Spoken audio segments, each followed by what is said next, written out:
Now, when I used to teach the elemental balance of the planets in beginning astrology, the way that I taught it was with these two statements. We do what we have to do. And the second, we become what we want. Now, what we have to do, we can't help but have to do it because that's what we've got.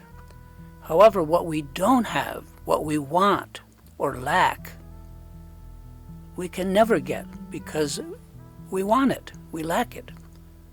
And so when I say we become what we want, I mean the word kind of like the word become, like in the old phrase, isn't that a becoming dress she's wearing?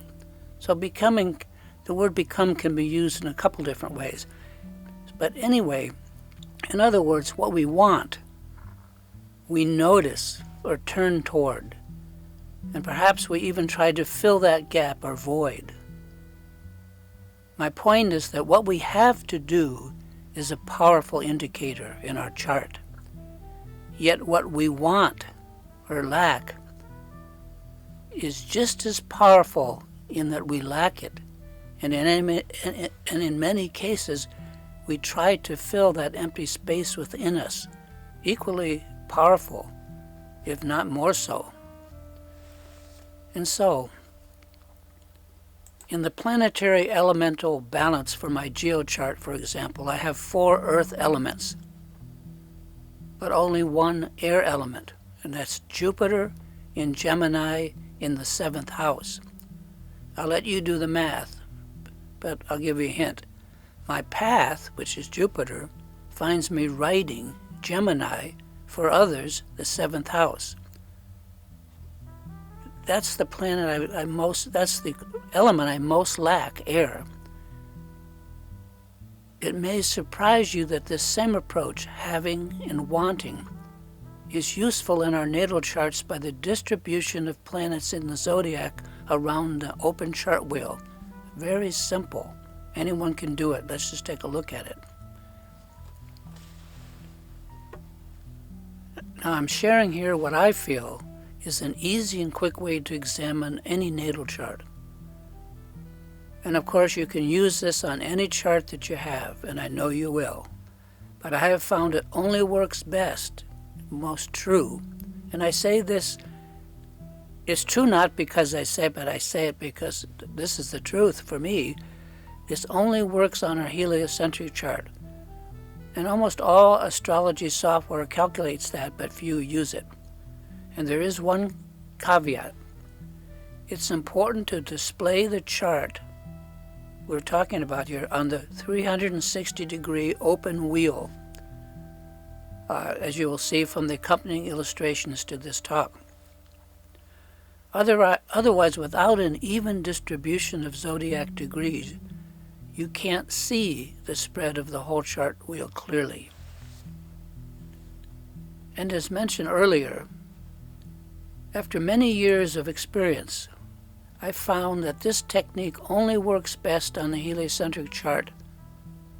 And this is because the natural patterns formed by the 9 planets around their common center, the sun, is just that. It's our common center. It's the common center of the solar system. And the traditional standard geocentric chart that we astrologers use, and I do too, still, always. As much as we love it, it's nothing more nor less than our Earth's view of what is actually happening in that solar system. I found that it's much more helpful to know what is actually happening out there than to depend just upon our view of it from here on Earth. And as I kind of joke to myself, I say, our view of what? The traditional chart is our view of what? Well, that what is worth considering. That the Earth view is a view of the entire solar system from where we stand. And yet that entire solar system is what we live in and what we are an integral part of. It's the heart of us. And so while I use this view or technique, this distribution of planets, which we're going to get to, primarily with the Helio chart. I also look to see how it looks from the Earth in our standard geocentric natal chart. You can use both geo and Helio charts, and I do. They're just two different ways to look at the same moment in time when we were born, and the same planets and everything else. But for me, only the Helio patterns, in my experience, stand up to the test of time. And again, as I said earlier, it's not true because I'm telling you it. I'm telling you it because I found it to be true. You have to see for yourself. And so I look at the heliocentric patterns using an open chart wheel with the 9 usual planets. And of course, in the Helio chart, the moon is part of the Earth system. It does not appear on the chart itself. They're two bodies are one. And as for the technique I'm presenting here, it couldn't be easier. All we have to do is look at the distribution of the planets around the open wheel. It's that simple. Just look to see if the planets, the 9 planets, or however many you want to use in a geo, are they evenly distributed around the wheel, or is the chart lopsided with all or most of the planets on one side or the other, or what have you? Just look for the even distribution of planets and their corresponding gaps in open spaces, which would also be even. For example, an ideal even distribution would be, heliocentrically speaking, the 9 planets, each spaced 40 degrees apart, nonagon, from one another. But the truth is that would be very, very rare. Or more likely you'll find the various planets bunched together, little groups, stelliums here and there, and end up with an evenly distributed, could be a pentagon, a hexagon, or in my own case, most of the planets are in the Grand Trine formation. 6 of the 9 planets form a Grand Trine together. But as you can see from my Helio chart, as mentioned, 6 of the 9 planets are making a trine, and the spaces between them are more or less equal. So we have a kind of equal planetary distribution, which also means equal gaps or an equal open space distribution. And if you're looking for more, you can also take note of what directions in space in which zodiac signs are involved as to where the planets are, but also where are your open spaces or gaps. Even distribution in the Helio chart is a sign of inner stability, of balance, life in balance. It's an inner balance. And while it may also be interpreted in the geocentric chart, I just found it's not as accurate. And why is that? And there is a reason. It's because in the Helio chart, it is the distribution of planets around their true center, the sun. And thus, the heliocentric is what I find works. Now, at times, the geochart may also resemble the Helio chart in planet distribution and gaps, but just as often as it does not.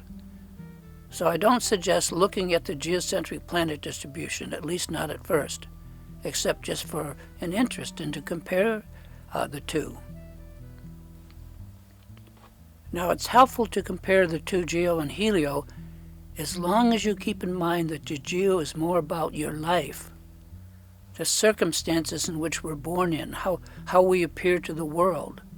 In the Helio is more of you as you are as an individual inside.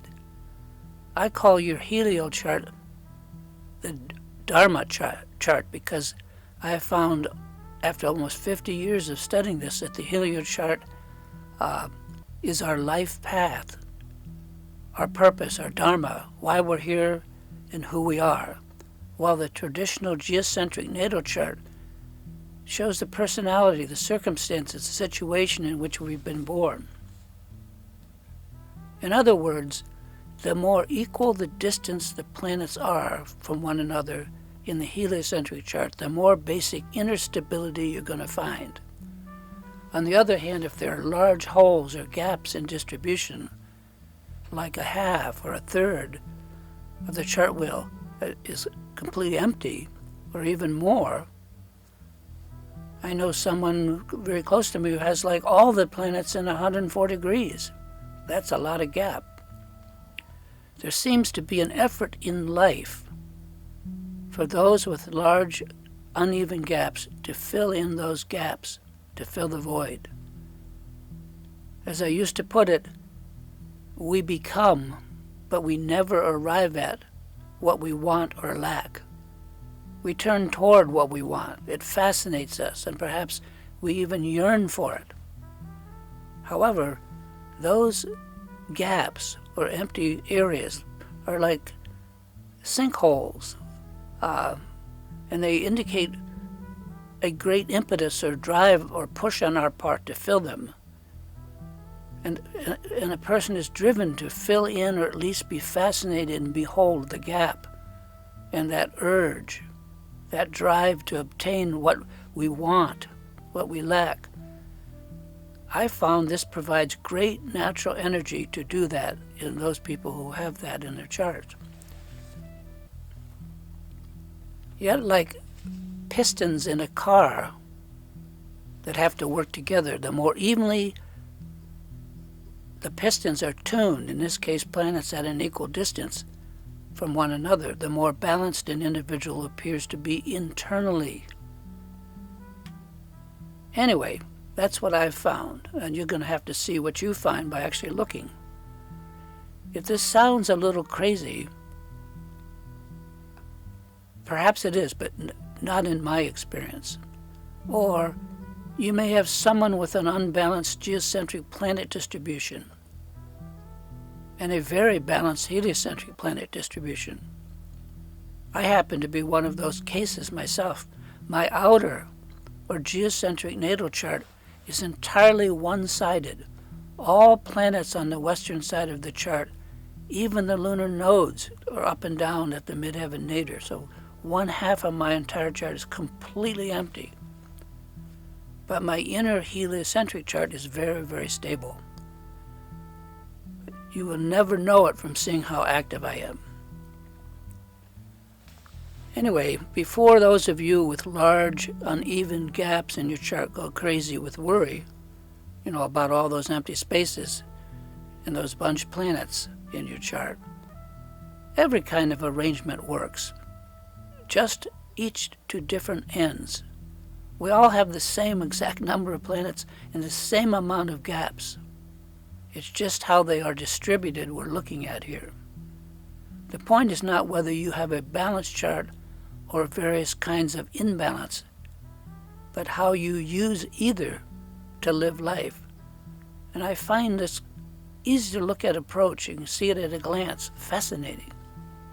At any rate, there you have what I consider a very easy way of examining the chart of an individual.